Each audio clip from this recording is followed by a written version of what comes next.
퇴근길 팔당호 옆길을 가는 순간은 제게 특별한 시간입니다. 매일 이 길을 지날 때면 한 번씩 차를 세우고 잠시 강물을 바라봅니다. 여러분도 이런 경험 한 번쯤은 있으시죠?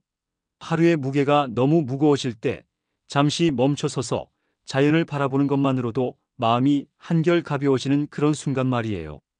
헨리 데이비드 소로는 자연은 영혼의 치료제다라고 했는데 정말 그 말이 맞는 것 같아요. 사실 이곳과의 인연은 제 인생의 가장 힘든 시기에 시작되었습니다.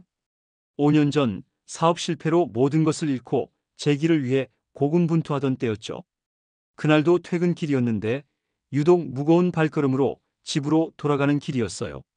괜히 돌아가기 싫어서 빙빙 돌기만 하다가 문득 석양에 물든 팔당호가 눈에 들어왔습니다. 독일의 시인 만프레드 크레츠는 때로는 길을 잃는 것이 곧 길을 찾는 것이다라고 했죠. 그날의 길 이름이 저에게는 특별한 발견이 되었답니다. 차를 세우고 강물을 바라보는데 마치 오랜 친구를 만난 것처럼 편안했어요. 팔당호의 강물은 매일 다른 표정을 보여줍니다. 때로는 잔잔하게, 때로는 거세게 흐르면서도 결국엔 앞으로 나아가죠. 파울로 코엘료는 강물처럼 흐르는 삶을 살아라. 때로는 빠르게, 때로는 천천히, 하지만 언제나 앞으로라고 했어요. 우리의 인생도 이 강물처럼 속도는 다르지만 끊임없이 앞으로 나아가고 있는 걸까요? 며칠 전에는 이런 일이 있었어요. 퇴근 시간, 평소처럼 이곳에 차를 세웠는데 옆에서도 어떤 분이 차를 세우시더라고요. 나이 지긋한 할아버지셨는데 저처럼 강물을 바라보고 계시더라고요. 젊은이, 나도 40년째 이곳에 들르고 있다네라고 말씀하시며 웃으셨죠. 존 뮤어의 말처럼 자연 속으로 들어가는 것은 실은 집으로 돌아가는 것이라는 걸 다시 한번 느꼈답니다. 지난 여름에는 큰 비가 내린 날이 있었어요. 다음 날 찾아간 팔당호는 평소와는 전혀 다른 모습이었죠. 강물이 불어나 흙탕물이 흐르고 있었어요. 처음에는 그 모습이 낯설고 두렵기까지 했는데 문득 이런 생각이 들더군요. 이렇게 혼탁한 물도 시간이 지나면 다시 맑아지는구나. 길버트 체스터턴의 말씀처럼 모든 폭풍 후 뒤에는 무지개가 있다는 걸 강물이 다시 한번 일깨워 준 것 같았어요. 매일 이 길을 지나다 보면 하루 동안 있었던 일들이 자연스레 떠오릅니다. 아침에 만난 고양이들의 제잘거림, 바쁜 발걸음으로 달려간 교회에서의 시간, 딸의 연주 모습, 그리고 지금 이 강물과 함께하는 고요한 시간까지. 마더 테레사의 말씀처럼 현재에 충실하라. 그것이 행복으로 가는 지름길이다. 이 순간이 바로 그 현재가 아닐까요? 이곳의 가장 큰 매력은 계절마다 전혀 다른 얼굴을 보여준다는 거예요. 봄이 되면 물안개가 피어오르는데 그 모습이 마치 하얀 드레스를 입은 신부 같아요. 안개 사이로 비치는 아침 햇살은 마치 신이 내린 축복 같죠. 랄프 waldo 에머슨은 봄의 첫날들은 마치 천국의 정원을 거니는 것과 같다고 했는데 정말 그 말이 실감이 납니다. 여름이 되면 초록빛 물결이 일렁이면서 더위에 지친 마음까지 식혀주죠. 장자크 루소는 자연은 결코 우리를 배신하지 않는다.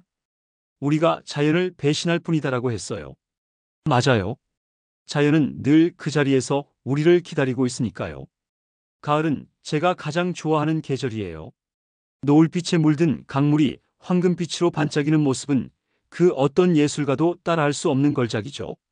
존 키치는 가을은 안개와 풍요로운 결실의 계절이라고 했는데 팔당호의 가을은 그 말을 완벽하게 보여줍니다. 단풍이 물든 나무들이 강물에 비치는 모습은 마치 물감을 풀어놓은 듯 아름답고 저녁이면 안개가 살포시 내려앉아 신비로운 분위기를 자아내죠. 겨울이 되면 하얀 서리를 머금은 강변이 고요히 잠들어 있어요. 로버트 프로스트는 숲은 아름답고 어둡고 깊다라고 했는데 겨울 팔당호의 모습이 꼭 그와 같아요. 때로는 얼음이 강가에 살짝 얼어붙어 크리스탈 궁전을 연상케 하기도 하고 눈이 내린 날이면 마치 동화 속 한 장면 같은 풍경이 펼쳐지죠. 특히 저는 팔당호 위에서 해가 저무는 모습을 보는 걸 좋아합니다.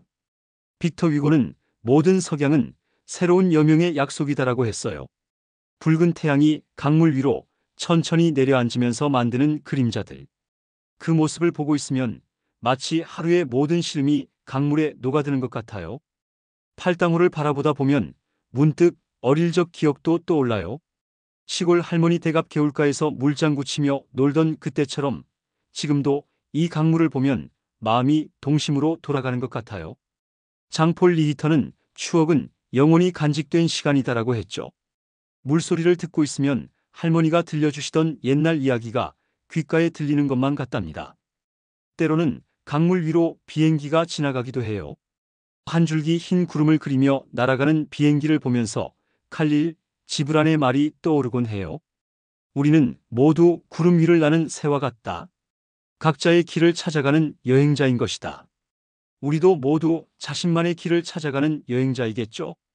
여러분도 이런 장소 하나쯤은 있으시죠? 마음이 복잡할 때 찾아가는, 그저 바라보는 것만으로도 위로가 되는 그런 곳 말이에요. 달라이 라마는 평화는 멀리 있지 않다. 그것은 바로 당신 안에 있다고 했어요. 저에게는 이 팔당호가 바로 그런 평화를 찾는 곳입니다. 모든 강은 바다로 흐르지만 바다는 결코 넘치지 않는다는 옛 격언처럼 우리의 삶도 끊임없이 흘러가지만 그 속에서 우리는 조금씩 성장하고 있는 것 같아요. 항상 행복한 하루 되세요. 그리고 구독과 좋아요, 알림 설정 부탁드려요.